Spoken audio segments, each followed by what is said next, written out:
Assalamualaikum warahmatullahi wabarakatuh. Waalaikumsalam warahmatullahi wabarakatuh. Alhamdulillahi wahdah, sadaqa wa'dah, wa nasara abdah, wa a'azza jundah. Wassalatu wassalamu ala man la nabiyya ba'dah, wa ala alihi wa sahbihi wa mawalah. La hawla wa la quwwata illa billah, amma ba'du. Saudara-saudara kaum muslimin rahimakumullah.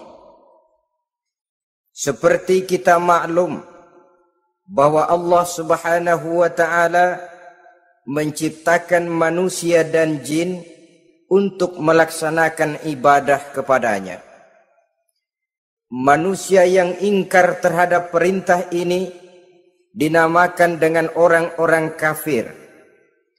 Sedangkan jin yang mengingkari perintah ini dinamakan dengan setan atau syaitan dalam bahasa Qur'annya.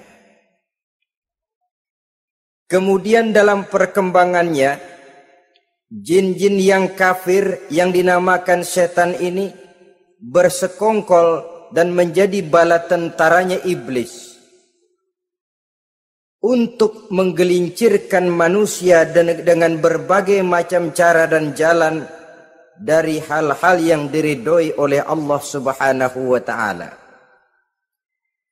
Adapun yang namanya iblis pada hakikatnya cuma satu saja, yaitu yang ingkar kepada perintah Allah untuk sujud kepada Nabi Adam alaihi salam. Iblis inilah kemudian yang menjadi sesepuh, raja, biang atau dedengkotnya para setan. Seluruhnya akan tunduk kepada komando iblis, akan taat dan setia kepada perintah iblis untuk mencari teman yang sebanyak-banyaknya guna menemani mereka di neraka nanti. Maka mereka pun melakukan satu proklamasi yang bisa kita baca dalam surah Al-A'raf ayat 16 dan 17, di mana iblis dengan tegas menyatakan, qala fabima aghwaytani la aq'udanna lahum siratakal mustaqim. Wahai Allah, kata iblis, dari sebab engkau telah menghukum saya, dari sebab engkau telah mengusir saya dari sorga, maka saya berjanji akan menipu, akan menggelincirkan mereka, Adam dan keturunannya, dari jalanmu yang lurus. Apa jalan yang lurus? Tidak lain Islam ini. Dengan segala cara dan jalan, iblis dan bala tentaranya akan berusaha menggelincirkan manusia dari jalan yang lurus. Caranya bagaimana? Ayat ke-17 menjawab, "Tsumma la'atiyannahum min ba'di aydihim." Akan kami datangi mereka, akan kami goda mereka dari arah sebelah depan. Kalau cara itu tidak kena, wa min khalfihim, kami goda mereka dari sebelah belakang. Andai kata cara itu pun tidak mempan, wa an aimanihim, dari arah sebelah kanan. Kalaupun itu gagal, wa an syama'ilihim, kami akan datang dari arah sebelah kiri. Pendeknya dari 4 penjuru angin, iblis dan seluruh bala tentaranya yang bernama setan belum akan puas sebelum kita tergelincir dari jalan yang lurus yang diridhoi oleh Allah Subhanahu wa ta'ala. Sebagian ahli tafsir menjelaskan bahwa jika iblis menggoda dari arah depan, yang dimaksud dari depan ini adalah dunia. Sehingga manusia menjadikan dunia sebagai tujuan akhir dari seluruh kegiatan hidupnya. Ia pergi pagi, pulang sore, peras keringat, banting tulang, tidak ada yang dikejar kecuali dunia dan cuma untuk kepentingan dunia. Dunia yang membuat orang berpaling daripada akhirat. dunia yang membuat orang lupa kepada tujuan penciptaannya, maka dunia termasuk perangkap iblis. Apa isi dunia? Biasanya yang lazim itu 3 ta itu. Harta, tahta, wanita. Itu yang bikin orang jadi sibuk sampai lupa kepada tujuan penciptaannya. Untuk apa dia diciptakan oleh Allah? Ini wa'an mimbaini aidihim. Kami goda mereka dari arah depan dengan menyodorkan dunia dalam bentuk yang hijau ranau, dunia dalam bentuk yang manis sehingga mereka tenggelam di dalamnya lalu melupakan akhirat. Kalau cara itu juga tidak kena, wa min khalfihim, kami datang dari sebelah belakang. Kami lupakan mereka kepada akhirat. Itu mah urusan nanti bagaimana saja. Yang penting yang kita hadapi sekarang apa? Dunia. Akhirat kita belum tahu dan bahkan belum tentu ada. Yang sudah pasti saja kita garap. Melupakan akhirat.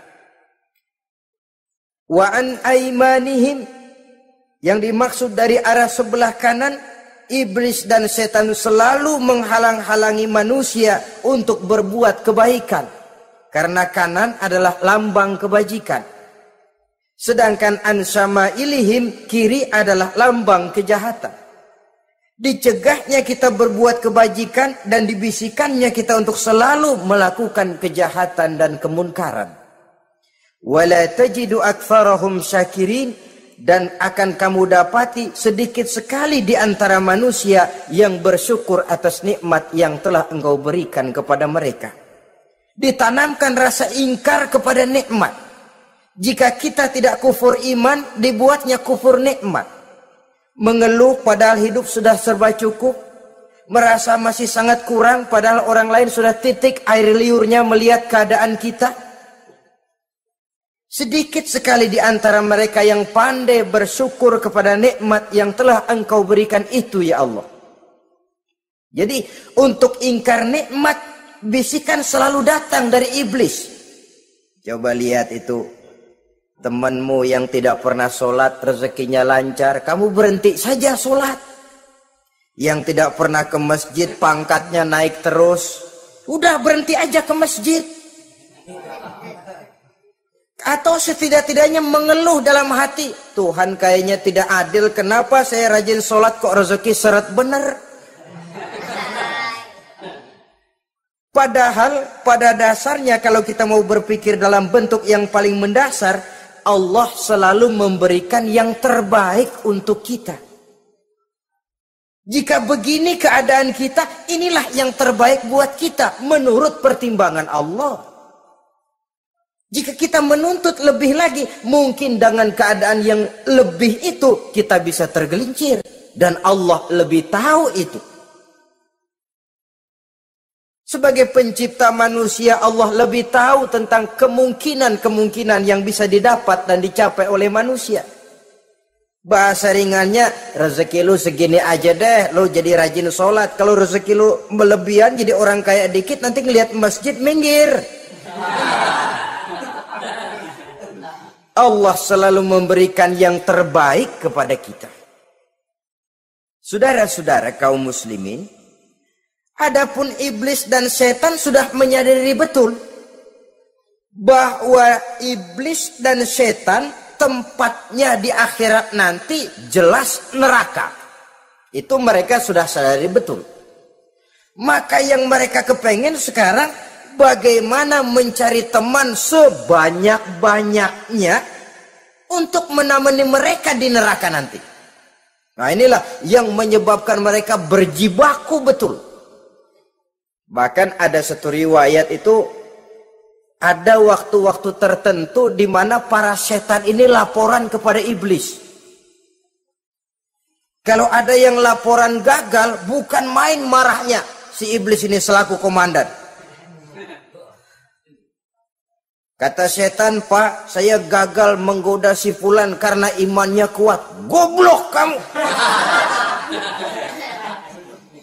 Dengan apa kamu goda dia? Dengan kedudukan. Dia tidak mau, tempuh dengan jalan lain, barangkali dengan harta. Kalau dengan harta tidak bisa, barangkali dengan wanita. Kalau dengan wanita tidak bisa, tempuh segala macam cara. Dan mereka yang laporannya enak, artinya berhasil menggoda banyak orang-orang beriman, itu konditenya naik. Bahkan mendapat semacam piagam penghargaan sebagai kadar militan daripada iblis. Nah, mereka berusaha dengan segala macam cara mengumpulkan teman sebanyak-banyaknya.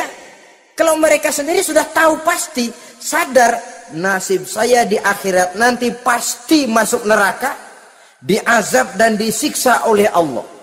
Cuma saya begini ini lantaran ulahnya Nabi Adam dulu. Maka anak-anak cucu Nabi Adam harus menjadi teman-teman saya sebanyak-banyaknya guna menemani saya di dalam neraka. Oleh karena itu, pada kesempatan pertemuan saat ini kita akan membicarakan siapa sih teman-teman setan itu. Diriwayatkan dari Wahab bin Munabbih bahwa pada satu hari iblis diperintahkan oleh Allah untuk datang kepada baginda Rasulullah sallallahu alaihi wasallam dan menjawab segala pertanyaan yang diajukan oleh baginda Nabi. Datang iblis dalam bentuk orang tua pakai tongkat. Jadi iblis itu bisa malih warna. Dia termasuk jenis makhluk halus toh. Seperti halnya jin dan malaikat, itu bisa malih warna sesuai dengan yang mereka kehendaki. Ketika datang, baginda Nabi bertanya, "Man anta?" Siapa kamu? Dia jawab, "Ana iblis." Saya iblis. Jujur. "Limadza ji'ta?" Mau apa kamu datang kemari? Kata baginda Nabi. Dijawab oleh iblis, "Innallaha amaroni an atika wa ujibaka an kulli ma sa'altani." Allah memerintahkan saya untuk datang kepadamu dan menjawab segala pertanyaan yang engkau ajukan kepada saya. Nah, atas pernyataan ini baginda Rasul kemudian bertanya dengan dua pertanyaan. Pertanyaan pertama, iblis, "Kam ikhwanuka min ummati?" Ada berapa sih teman-temanmu dari golongan umatku? Dari golongan umatku, umat Islam ini, bukan orang lain. Kalau orang kafir sih sudah jelas, itu memang CS-nya iblis. Tapi dari umatku, siapa saja yang jadi teman-teman kamu iblis? Menjadi antekmu, menjadi alatmu sejak dari dunia sampai ke neraka nanti. Atas pertanyaan ini iblis menjawab, "Teman-teman saya dari golongan umatmu ya Muhammad, asyarun, ada 10 orang. Ada 10 orang yang merupakan teman-teman iblis dari dunia sampai ke neraka." Siapa mereka? Pertama kata iblis, teman saya hakimun jair. Hakim yang curang. Hakim yang tidak adil. Ini bisa dimaklumi. Kenapa? Karena hakim diharapkan adalah produk keadilan. Sehingga orang mengatakan seorang hakim adalah seorang yang meletakkan sebelah kakinya di sorga dan sebelah lagi di neraka. Kalau adil dia menghukum, kaki sebelah kanan yang akan menentukannya ke sorga. Kalau licik dia menghukum, kaki sebelah kiri yang akan menjerumuskan dia ke dalam neraka. Saudara-saudara kaum muslimin rahimakumullah. Sesungguhnya dalam kehidupan, Kurangnya sandang pangan bukan satunya sebab yang membuat orang menderita. Tidak teraturnya perumahan, kurangnya lapangan kerja bukan satu-satunya yang menyebabkan rakyat menderita. Tapi lukanya rasa keadilan. Tidak tegaknya hukum sebagaimana yang diharapkan.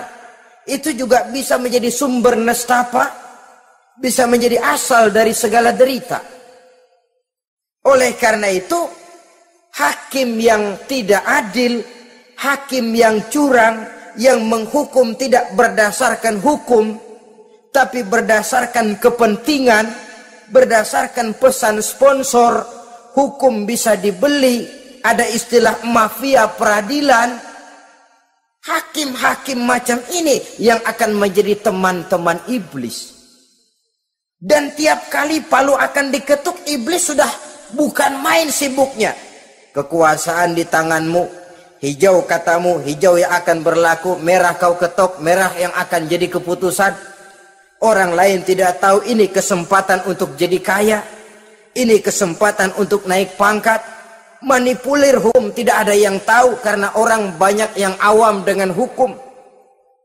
Saudara-saudara kaum muslimin, kalau hukum sudah bisa dibeli, atau kalau hukum cuma untuk orang-orang kecil saja, ada kelompok-kelompok yang kebal hukum, maka akan timbullah kiamat di masyarakat, di mana yang kuat makin kuat, yang lemah selalu menjadi mangsa. Oleh karenanya, hakim yang serong, hakim yang durjana merupakan teman-teman setan, merupakan teman-teman iblis dari dunia sampai ke neraka nanti. Ini yang pertama. Oleh karenanya, pada dasarnya setiap kita adalah hakim. Untuk keluarga, dalam pergaulan, hendaklah adil di dalam memutuskan segala sesuatu. Lebih-lebih hakim yang memang menjadi pengayom masyarakat. Bukankah lambang para hakim digambarkan dalam bentuk neraca yang berimbang? Tidak berat ke kiri, tidak juga berat ke kanan. Dalam arti objektif memberikan keputusan sesuai dengan hukum. Sehingga masyarakat terlindungi. Dan hakim yang adil secara praktis adalah musuh daripada setan. Dimanapun setan dan iblis paling gak demen sama hakim yang adil. Itu merupakan musuh besar bagi setan. Yang menyalahkan yang salah, membenarkan yang benar. Walaupun yang salah orang besar, yang benar orang kecil. Dan kita memang oleh baginda Nabi diajarkan satu doa. Allahumma arinal haqqa haqqa warzuqna ittiba'ah. Ya Allah, perlihatkan kepada kami bahwa yang benar itu benar. Sebab sering kita lihat yang benar jadi tidak benar. Ini memerlukan kekuatan batin. Yang benar tampakkan kepada kami kebenarannya ya Allah. Sebab sekarang banyak ketidakbenaran yang dikamuflase. Banyak ketidakbenaran yang diberikan lipstick. Sehingga kelihatannya menjadi benar. Ini baik doa ini saya pikir dibaca oleh para hakim. Allahumma arinal haqqa haqqa. Ya Allah, perlihatkan kepada saya bahwa yang benar itu benar. Dan tidak cuma sekedar itu, warzuqni ittiba'ah, berikan kekuatan kepada saya untuk mengikuti kebenaran itu. Sebab kadang-kadang terjadi juga dia tahu yang benar itu benar, tapi tidak punya keberanian moral untuk mengatakan bahwa itu benar. Dia tahu itu barang yang hak, tapi tidak terpanggil mengikuti yang hak, tidak punya kekuatan moral untuk mengikutinya. Lalu doa ini pun disambung, wa arinal batila batilan warzuqna ijtinaba. Wahai Allah, perlihatkan kepada kami bahwa yang batil adalah batil, bahwa yang salah adalah salah, bahwa yang munkar adalah munkar. Berikan kepada kami kekuatan untuk menjauhi yang munkar, yang batil, yang zalim. Saudara-saudara kaum muslimin rahimakumullah. Kita sering mencaci kaum pelacur sebagai sampah masyarakat. Tapi sadarkah kita bahwa pelacuran di bidang hukum, pelacuran di bidang intelektual, kadang-kadang pelacuran di bidang agama, dalam arti menjual ayat untuk membela yang salah dan menekan yang benar, ini juga tidak kalah bahayanya dengan prostitusi, pelacur-pelacur yang kita anggap sebagai sampah daripada kehidupan masyarakat itu. Oleh karenanya, maka hakim yang adil merupakan musuh utama daripada iblis dan setan. Mereka akan sibuk sekali kalau seorang hakim sudah berketetapan untuk melahirkan keputusan hukum yang seadil-adilnya. Ini yang pertama, teman setan adalah hakim yang nyeleweng, yang tidak adil. Yang kedua, teman saya, kata iblis, ghaniyun mutakabbir, orang kaya yang sombong. Orang kaya sombong itu teman setan. Orang miskin sombong itu lebih teman lagi tuh. Sebab ini sudah kelewatan. Kalau orang kaya sombong barangkali masih lumayan lah, memang kaya. Tapi kalau sudah miskin sombong, minta ampun. Orang kaya yang sombong adalah musuh iblis. Sebab pada hakikatnya tidak ada yang kaya dalam kehidupan ini kalau sudah bercermin kepada apa sih yang kita punya. Nabi Sulaiman karena merasa menguasai antara masyrik dan maghrib, satu hari pernah mohon izin kepada Allah. Ya Allah, saya mohon izin kepadamu untuk memberikan makan kepada seluruh makhluk-makhlukmu sekedar satu hari saja. Baik,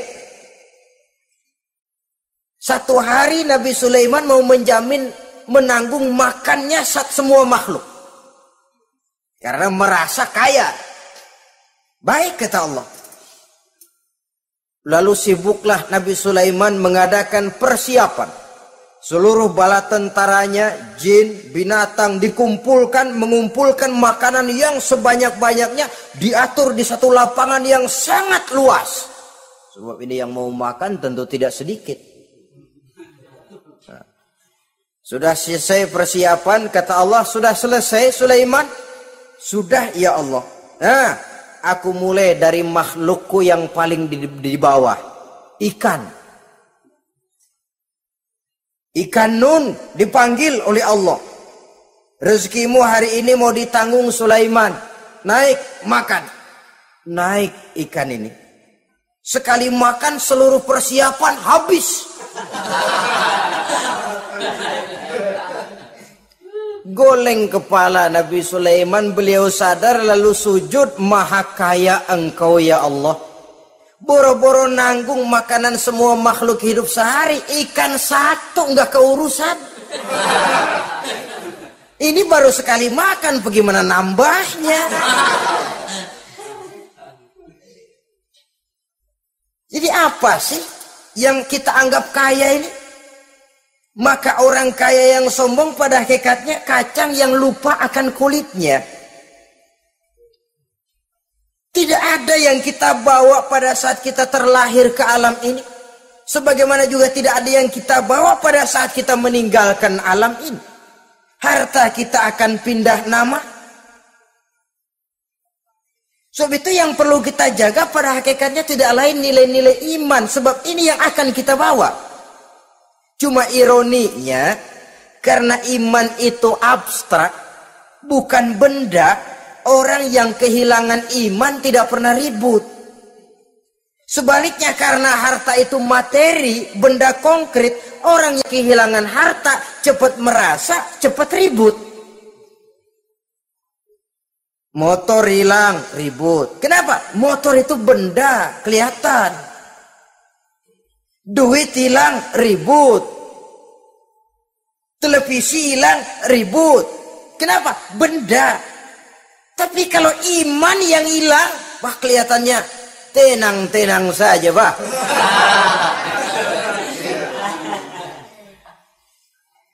Padahal ini usaha iblis bagaimana orang kehilangan iman, menjadi kafir, masuk grup dia untuk menemani dia di dalam neraka nanti. Dia gelincirkan iman kita, dan kita sering tanpa terasa telah mengalami pergeseran nilai-nilai iman kalau tidak tergusur sama sekali. Cuma saya katakan tadi, oleh karena iman ini bukan benda, orang yang kehilangan iman kurang begitu merasa. Padahal ini yang paling berharga. Sebab ini yang akan kita bawa menghadap Allah. Orang itu kalau sudah yakhruju minad dunya bighairi iman, keluar dari dunia, meninggalkan dunia dan seluruh isinya, kembali menghadap Allah dengan tidak membawa iman, tempatnya jelas sudah. Itu yang paling kita khawatir. Pangkat jelas tidak kita bawa.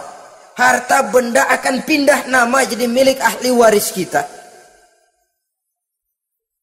Tiba-tiba iman yang cuma satu itu tempat kita bergantung hilang juga dari diri kita. Dengan apa kita mau menghadap Allah? Dan kemalangan apa yang lebih besar dari orang-orang yang telah kehilangan iman pada saat dia menghadap Allah Subhanahu wa ta'ala.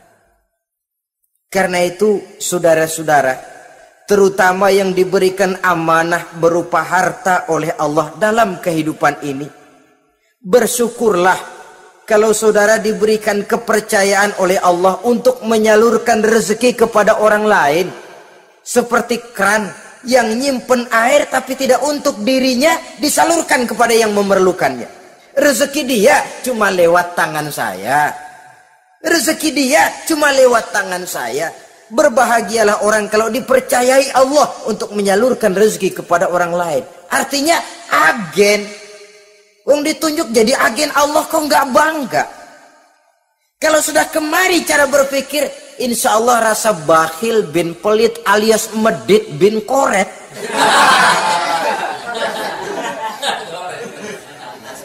Itu insya Allah nggak ada. Kan kadang kita berpikir, yang nyari duit gue setengah mati, lu datang-datang mau minta aja pala lu. Kan itu toh kadang-kadang cara kita berpikir. Ya boleh jadi lalu terasa berat.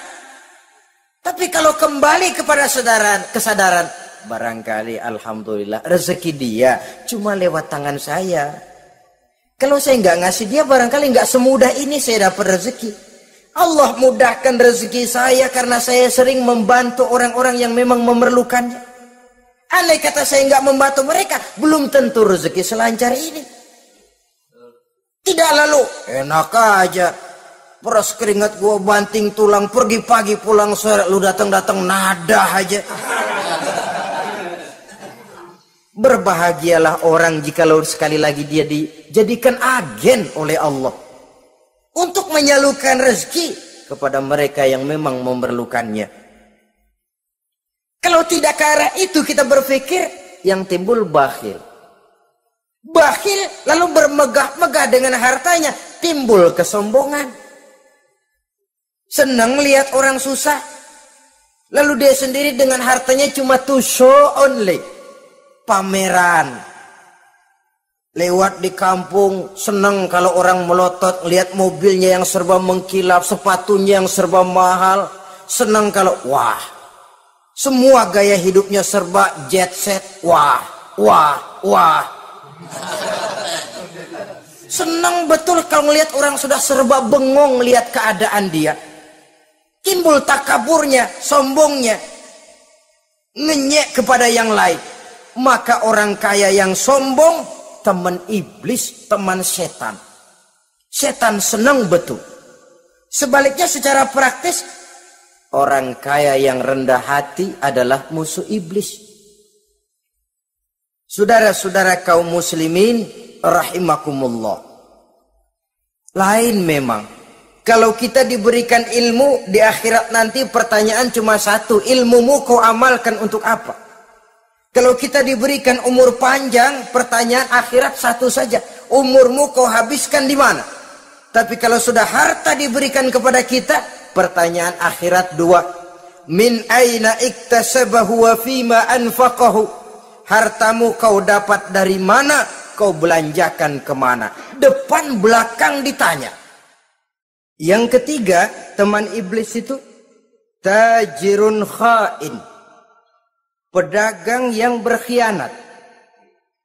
Baik kepada sesama teman pedagangnya, karena ingin lebih maju dari yang lain. Terjadi persaingan yang tidak sehat di berbagai bidang bisnis. Ataupun kepada para pembelinya. Dengan mengatakan barang yang baik adalah barang yang tidak baik menjadi baik. Sebab pada dasarnya apabila kaum pengusaha sudah berkhianat akan timbul kegoncangan ekonomi.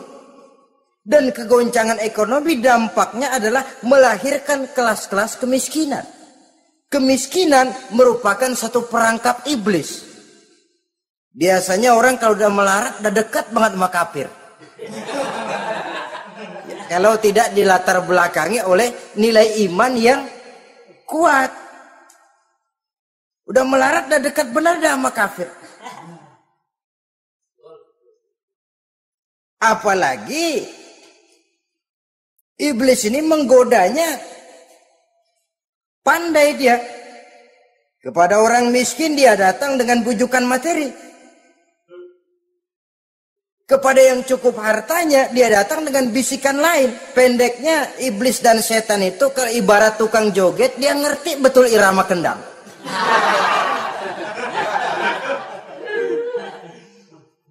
Di mana kelemahan orang itu dia selidiki, dia pelajari, dari arah situ dia masuk. Dan secara strategi perang iblis dan setan ini posisinya memang lebih menguntungkan daripada kita. Kenapa? Dia melihat kita, kita mah nggak lihat dia. Dia bisa pelajari kebiasaan dan kecenderungan kita. Kita nggak tahu kadang-kadang kelemahan kita. Dari arah itu dia masuk. Posisi dan strateginya lebih menguntungkan daripada kita. Saudara-saudara kaum muslimin rahimakumullah. Bila ekonomi sudah goncang, terjadi penimbunan barang, terjadi spekulasi harga, timbullah kegoncangan sosial. Dan dikala itu setan dan iblis pesta. Dia merasa perangkapnya berhasil. Persaingan-persaingan yang tidak jujur, yang pada dasarnya akhirnya bukan cuma merusak sistem ekonomi, tapi juga mempengaruhi hasil kerjaan. Dalam tender-tender usaha-usaha besar misalnya, oleh karena mengajar supaya dia yang mendapat proyek, dia tidak segan sogok sini, suap sana, semir sana, usap sini.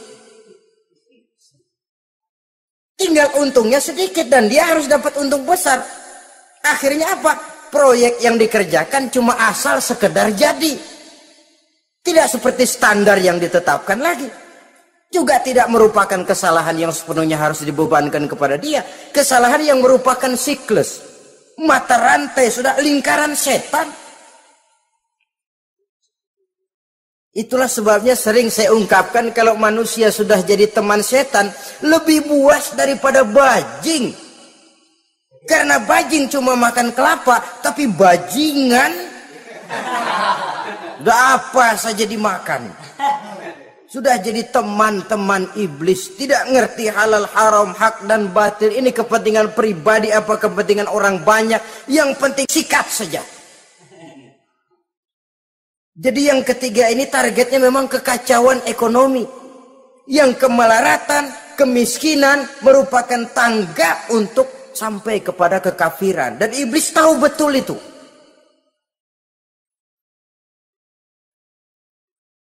Lain misalnya contoh yang diberikan oleh Rasul. Rasul kan pernah dagang di kala remaja itu. Membawa dagangannya Siti Khadijah. Kain. Beliau dagang kain. Berapa kain ini? Oh, kalau ini saya ambil dari Ibu Khadijah 25 rupiah. Saudara mau beli saya berapa terserah, asal saya ada untungnya. Dan kalau modalnya 25, betul-betul beliau bilang 25. Jujur. Kita kan enggak, udah bohong campur sumpah lagi.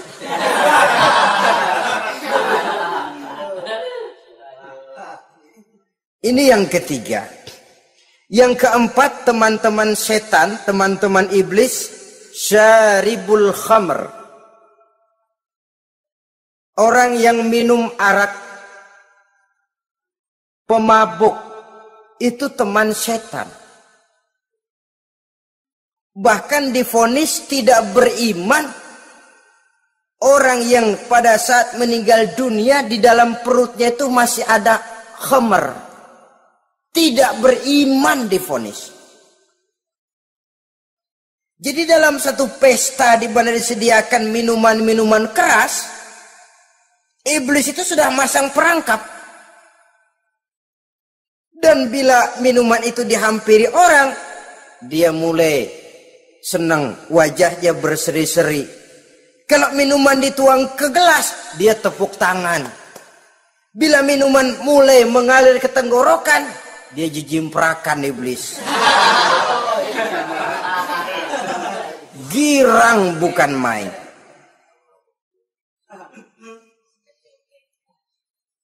Saudara-saudara kaum muslimin rahimakumullah. Kenapa pemabuk merupakan teman setan? Karena dalam keadaan mabuk, orang kehilangan daya kontrol.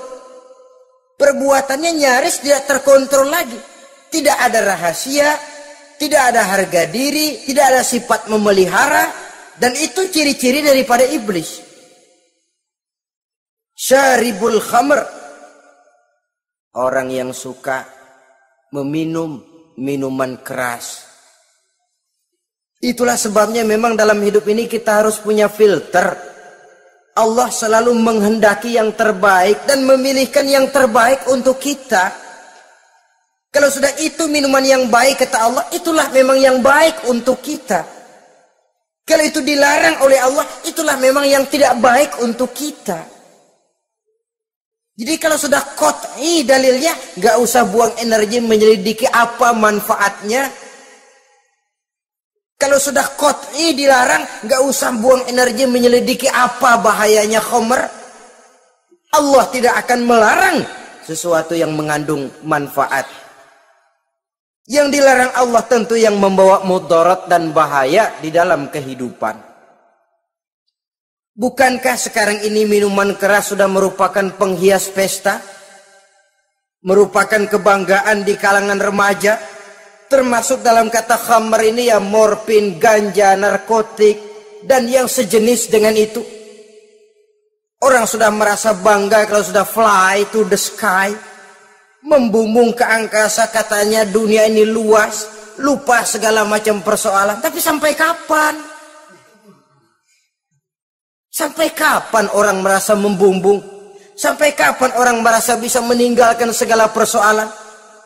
Sampai mabuknya selesai? Ya kalau gitu mabuk aja terus. Lalu apa artinya kehidupan ini?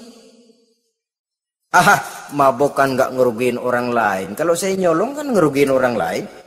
Kalau saya korupsi ngerugiin orang lain. Kalau saya zina jelas ada orang lain yang dirugikan. Tapi minum khamar, siapa yang rugi? Uang-uang saya. Saya beli dengan uang saya. Yang minum pun saya. Siapa yang rugi? Saudara, ini pemikiran sepihak namanya. Pertama jelas merugikan diri sendiri. Kesehatan terganggu, pertumbuhan IQ, ya, daya pikir jadi jumud bin beku. Tidak ada idealisme ke arah depan. Yang ada ya, yang dipikirkan ya, yang di depan hidungnya saja. Dan konon itu pada mulanya memang orang kan sifatnya cuma ingin tahu. Nyobain ketagihan. Ya kalau orang tuanya masuk golongan have, mampu. Kalau orang tuanya termasuk ekonomi lemah, sedangkan kecanduan hal yang tidak bisa ditangguhkan. Orang yang sudah kecanduan minuman keras, Sekali dia tidak minum, sudah bukan main rasanya. Orang yang sudah biasa minum ganja, morfin, narkotik, satu kali dia tidak bertemu itu, sudah nggak keruan rasa. Orang tuanya tidak mampu, kenapa lalu nggak ngelamun yang negatif? Ya kalau dia keluarga have, orang tuanya masih ngelarang, dia bisa jual hal lain di rumahnya yang ada harganya. Tip deka itu, video kah itu, mobil kah digade dulu. Kalau di kampung, anak-anak muda yang menengah ke bawah, kenapa nggak ayam orang disamber?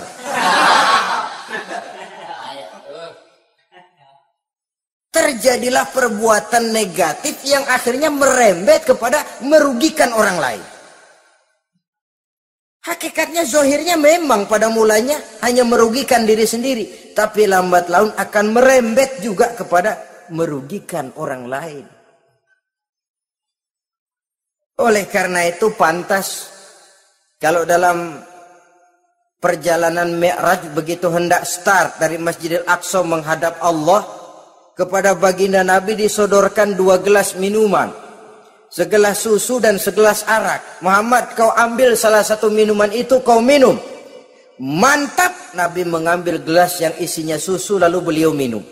Selesai minum kata Jibril, "Shaddaqta ya Muhammad, laqad asabtal haq." Kamu benar Muhammad, pilihanmu tepat. Kenapa? Untung saja susu yang kamu minum. Kalau arak yang kamu ambil, kamu pilih dan kamu minum, pasti umatmu bakal pada jadi umat teler semua nanti. Nabi milih susu saja umatnya masih banyak yang teler.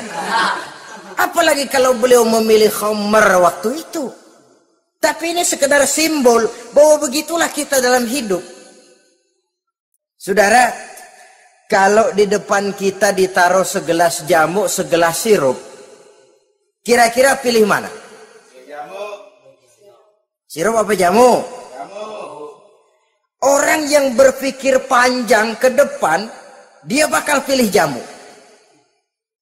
Memang pahit, getir, nggak enak, tapi besok pagi badan enteng, kerja semangat, berpikir cerdas, gairah ada. Orang yang pikirannya pendek, ngapain jamu, getir nih, sirup nih, manis ini. Dia minum, bukan main manisnya, besok pagi bibir pada jontor.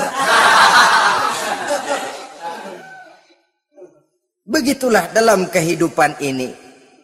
Maka hendaknya kita berusaha dengan sekuat kemampuan untuk menghindarkan diri dari minuman keras dan pengaruh-pengaruhnya. Yang kelima, teman iblis itu al-qattad, tukang-tukang fitnah. Itu suling iblis itu, trompet setan. Sebab apa? Benar kalau Quran mengatakan, Nabi mengatakan al-fitnatu asyaddu minal qatli. Fitnah lebih bahaya dari pembunuhan. Sebab apa? Pembunuhan membunuh orang secara langsung. Fitnah membunuh orang pelan-pelan. Kalau mati mau mendingan cepat daripada pelan-pelan. Pelan-pelan mati, cepat mati enakan cepat, nggak ngerasain sakit. Fitnah membunuh orang pelan-pelan. Nama baik orang hancur, dicoreng-moreng di tengah masyarakat. Maka tukang-tukang fitnah, teman-teman setan dari dunia sampai ke neraka nanti. Karena fitnah lebih bahaya daripada pembunuhan. Mengada-ada yang tidak ada diada-adakan, fitnah.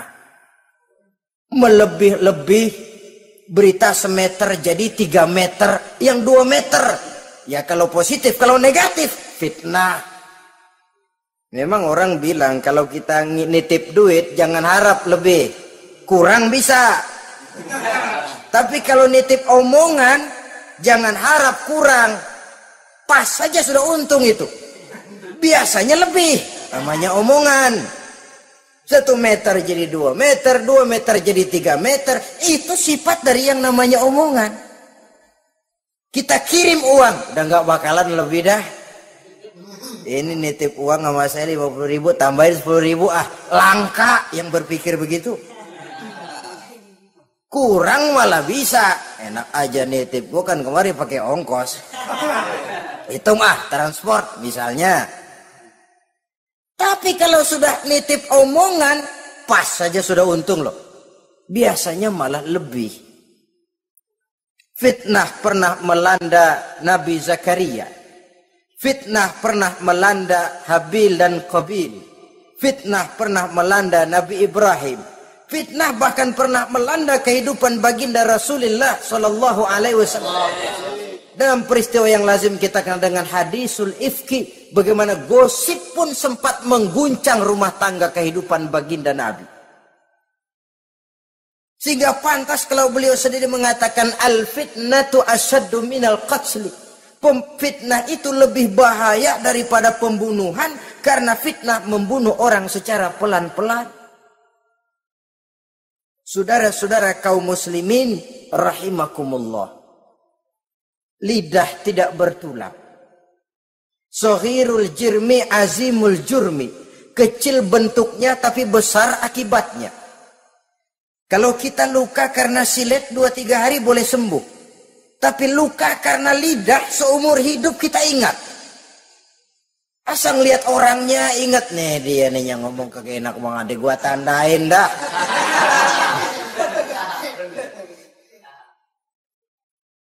Itulah sebabnya pepatah bilang salamatul insan fi hifzil lisan. Orang akan selamat jikalau dia pandai menjaga lidahnya. Saudara-saudara kaum muslimin, yang keenam, teman setan sahibur riya. Orang yang riya, beramal cuma to show only, supaya ingin dipuji orang, ingin dilihat orang. Riya namanya. Tidak ada ikhlas. Sebab kata Imam Ghazali, an-nasu kulluhum niyamun illal alimun, wal alimuna an-nasu kulluhum mauta illal alimun, wal alimuna niyamun illal amilun, wal amiluna mughtarruna illal mukhlisun. Manusia itu pada hakikatnya mati kecuali orang alim.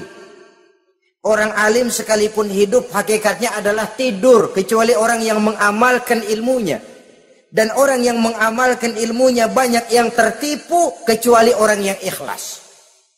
Tepat ini fatwa Imam Ghazali. Manusia hakikatnya tidur kecuali orang yang alim.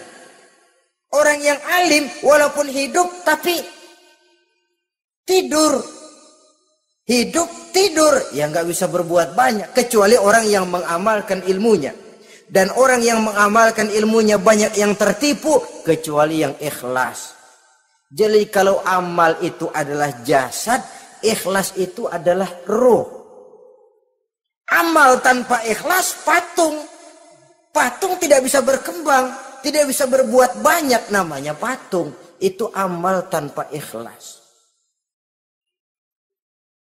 Ini termasuk penyakit batin tuh, ikhlas, riya, ujub, sum'ah, penyakit kepengen didengar orang, penyakit kepengen dilihat orang.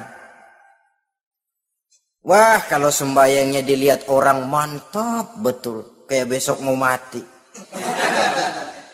Tapi kalau sudah sembayang nggak dilihat orang, wah kilat khusus, cepat bukan main. Riya. Ini yang menghancurkan amal ini nggak terasa. Sifat kita sendiri. Riya ini menggeragoti amal. Sebagaimana api menggeragoti kayu bakar. Yang ketujuh.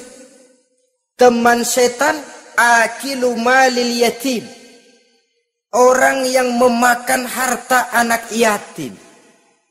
Itu setan senang betul itu. Dia bisikan, lah kau kan ngurus anak yatim.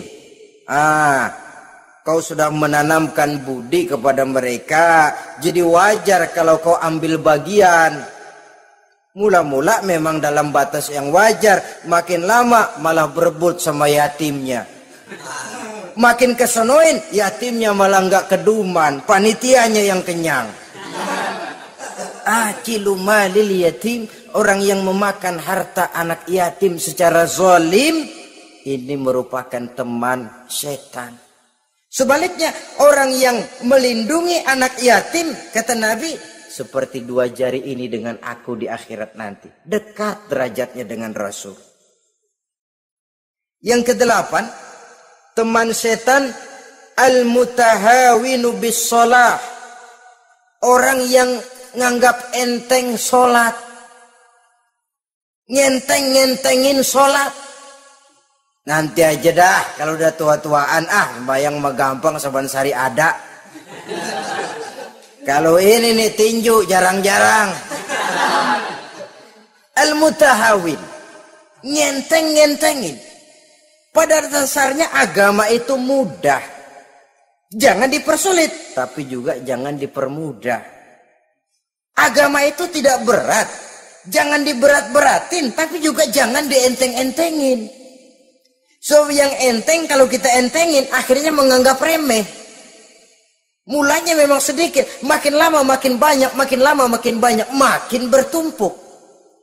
Apalagi kalau sadar kita sholat adalah tiang daripada agama.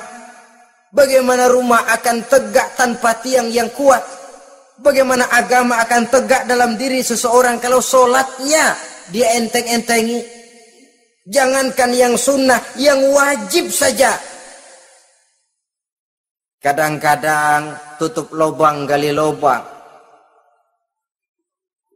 Padahal itu merupakan tiang pokok. Rumah itu untuk kuat harus ada tiang-tiang tambahan.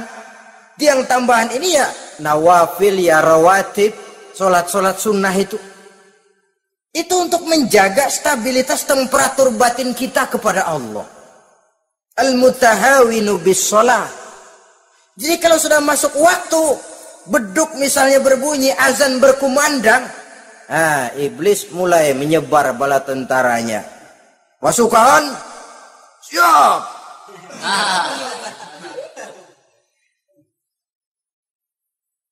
Kama yang dagang dia bisikin.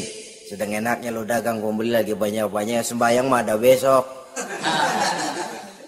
Sama yang kerja, jangan ditinggal ini kerjaan tanggung, sembahyang masih ada besok.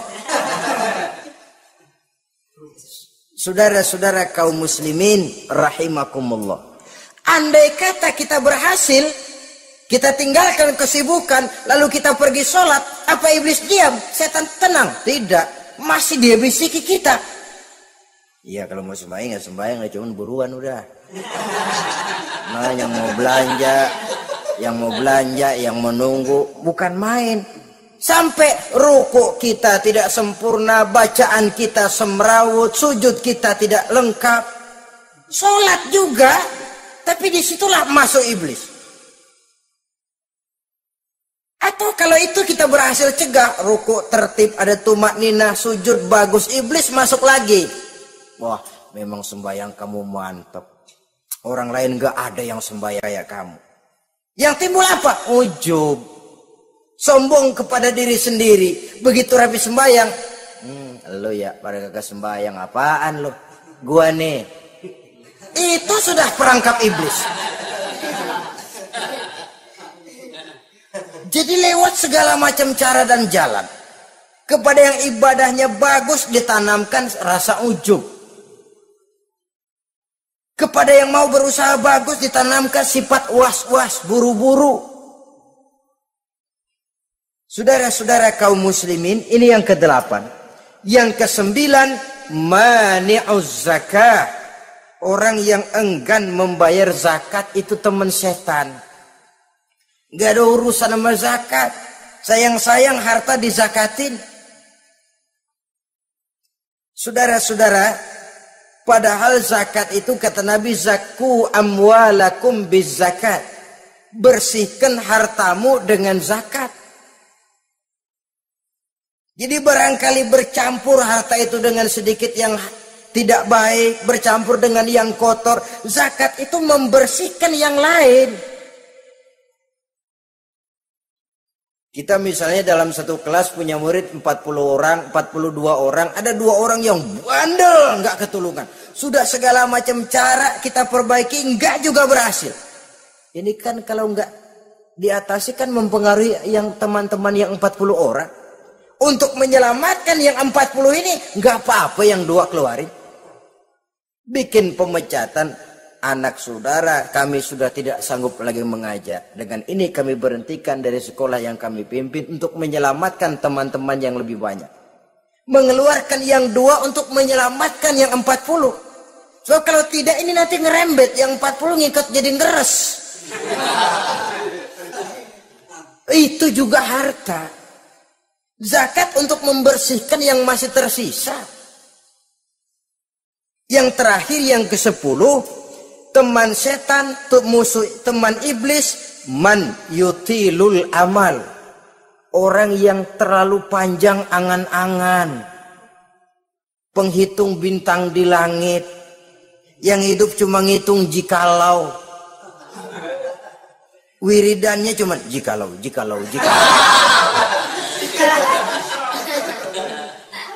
Tidak pernah mau berbuat, cuma angan-angan kelewat panjang. Yang ngelamun kan nggak ada sekolahannya, siapa juga bisa ngelamun.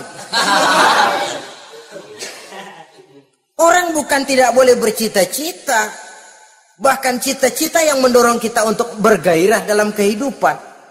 Tapi kalau cita-cita tanpa langkah konkret, yang penting kan punya kemauan, lebihnya tawakal, nggak cukup. Pernah datang ke masjid seorang sahabat. Begitu sampai dia turun dari onta langsung menghadap baginda Nabi. Nabi tanya, ontamu udah diikat belum? Belum ya Rasul. Kenapa? Saya tawakal kepada Allah. Tuh orang diomelin sama Nabi. Ikat dulu, habis gitu baru tawakal. Betul toh. Ikat dulu tuh onta, lebihnya baru tawakal. Kalau udah diikat masih lari juga, itu tawakal. Lah belum diikat udah tawakal. Orang yang terlalu panjang angan-angan, yang akhirnya kalau tidak merusak cara berpikirnya, akan mendorong dia kepada perbuatan yang negatif untuk mewujudkan angan-angannya itu. Macam misalnya ya, pakaian kepengen bagus, harta mau banyak, usaha ogah, kerja capek sedikit tidak mau, kepengen seperti orang-orang, lalu ngelamun. Kalau tidak jadi gila, ya merusak perbuatannya. Kan berapa banyak orang yang kepengen kaya gagal lalu jadi sableng. Kertas koran ditumpukin, dikantongin, dia kira gepokan duit. Hawanya duit udah banyak aja. Tulul amal, terlalu panjang angan-angan. Nah, saudara-saudara, kalau kita sudah tahu itulah teman-teman setan, teman-teman iblis, mari kita berusaha jangan termasuk salah satu di antara 10 orang yang menjadi teman-teman iblis ini. Lalu cara untuk mengatasinya bagaimana? Imam Al-Ghazali rahimahullah memberikan tuntunan. Pertama, untuk mengatasi perangkap setan, jangan sampai kita termasuk salah satu teman setan, zikrullah.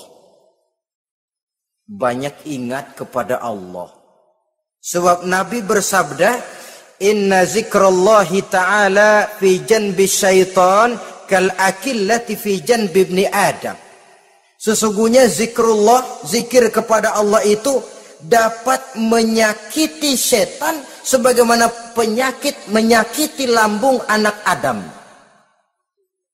Jadi setan itu akan kurus kalau kita hantam pakai zikrullah. Setan tidak berdaya, lemah kalau kita hantam pakai zikrullah. Ingat Allah, selalu merasakan kehadiran Allah dekat dalam hidup. Itu senjata pertama. Dengan zikrullah, setan kurus. Kalau udah kurus, ya lemas. Nggak berdaya ngadepin kita. Tapi kalau nafsu yang kita ikutin, kita umpanin tuh setan. Lah gemuk. Begitu gemuk, makin berleluasa dia ngutak-ngatik kita. Yang kedua, jangan mendekati tempat maksiat. Sebab man hama haulal hima yusiku ayyaqafi. Orang yang main di pinggir kali ditakutin kecebur di kali. Jangan mendekati tempat yang cenderung membawa kita ke tempat maksiat. Saudara-saudara, yang ketiga, mengosongkan perut. Dalam arti rajin puasa, puasa sunnah. Kata Nabi, inna syaitan yajri min ibni adam majrad dam fadayyiku majariyahu bil ju'. Setan mengalir dalam diri manusia seperti mengalirnya darah. Maka persempit jalan setan dengan apa? Bil ju', dengan memperbanyak lapar. Bukan memperturutkan syahwat. Pantas kalau Nabi bilang, saya adalah sekelompok orang yang tidak makan kecuali kalau kami lapar. Dan kalau kami makan, tidaklah sampai kekenyangan. Bukan nggak kenyang, tapi nggak kekenyangan. Yang terakhir kata Imam Ghazali, hendaknya kita selalu ingat bahwa tujuan iblis dan setan adalah menjerumuskan manusia, menyengsarakan manusia, supaya kita menjadi teman mereka di neraka nanti. Kalau ingat itu, insya Allah kita bisa mengerem diri. Nah, inilah saja yang dapat kita sampaikan pada pertemuan kali ini. Mudah-mudahan ada manfaatnya. Terima kasih dan mohon maaf. Usikum wa nafsi bitaqwallah. Wassalamualaikum warahmatullahi wabarakatuh. Waalaikumsalam warahmatullahi wabarakatuh.